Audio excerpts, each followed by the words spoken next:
Kasih karunia dan damai sejahtera dari Tuhan Allah Bapa kita, dari anaknya Tuhan Yesus Kristus menyertai kamu sampai selamanya. Amin. Selamat pagi saudaraku, mari kita melakukan semua aktivitas yang baik untuk kemuliaan Tuhan. Dipandu firman Tuhan dari 1 Timotius 3 ayat 16, demikian firman Tuhan. Dan sesungguhnya agunglah rahasia ibadah kita. Dia yang telah menyatakan dirinya dalam rupa manusia, dibenarkan dalam roh, yang menampakkan dirinya kepada malaikat-malaikat, diberitakan di antara bangsa-bangsa yang tidak mengenal Allah, yang percaya di dalam dunia, diangkat dalam kemuliaan. Demikianlah firman Tuhan. Saudaraku yang terkasih dalam Yesus Kristus, ibadah yang kita lakukan adalah ibadah yang agung dan kudus. Keagungan dan kekudusan peribadahan kita bukan karena kita yang mengagungkannya dengan cara pakaian, memakai jubah, memakai jas, kebaya, dan pakaian-pakaian indah yang lain. Keagungan dan kekudusan ibadah kita bukan juga karena liturginya yang ditandai dengan nyanyian yang gemuruh dan doa yang panjang. Keagungan ibadah kita bukan karena khotbah yang berapi-api atau karena khotbah yang bisa menghibur dan membuat tertawa jemaat Tuhan.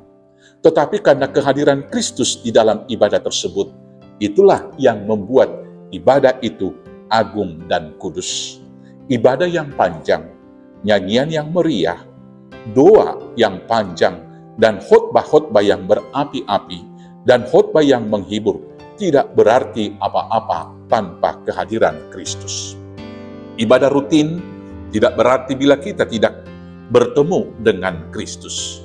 Pertemuan dengan Kristus akan mengubah karakter moral kita menjadi beriman dan hidup kudus dalam hidup keseharian kita.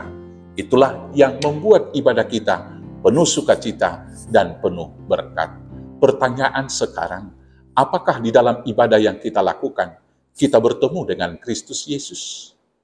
Apakah ibadah yang kita lakukan hadir dan dihadiri oleh Yesus Kristus di dalamnya? Apakah ibadah yang kita lakukan dipandu dan dipimpin oleh Roh Kudus? Saudara-saudaraku, ibadah yang dihadiri oleh Yesus Kristus tentu akan membawa berkat sukacita kepada kita. Dan isi kesaksian dari nyanyian dan doa kita hanya untuk satu tujuan, memuliakan Yesus Kristus di dalamnya. Maka peribadahan yang kita lakukan tujuannya hanya untuk satu, yaitu memuliakan, menguduskan, dan menyenangkan hati Tuhan yang kita sembah. Bila Tuhan berkenan dan Dia sudah bersukacita atas puji-pujian kita, itulah kebahagiaan dan kita akan pulang membawa berkat. Selamat bertemu dengan Tuhan Yesus, karena itulah rahasia daripada peribadahan yang agung. Tuhan Yesus memberkati. Amin. Kita bersatu dalam doa. Terima kasih Bapa yang baik, karena Tuhan selalu mau hadir dalam peribadahan kami. Maka pimpin bimbing kami dengan Roh Kudus, agar kami boleh bertemu dengan Tuhan dalam setiap ibadah kami, sehingga kami diurapi dan diberkati, menjadi anak-anak Tuhan, menjadi saksi Kristus yang penuh sukacita dan berkat dalam kehidupan ini. Di dalam Yesus Kristus Tuhan Juru Selamat kami yang hidup. Amin. Selamat beraktivitas, Tuhan Yesus memberkati. Horas, horas, horas.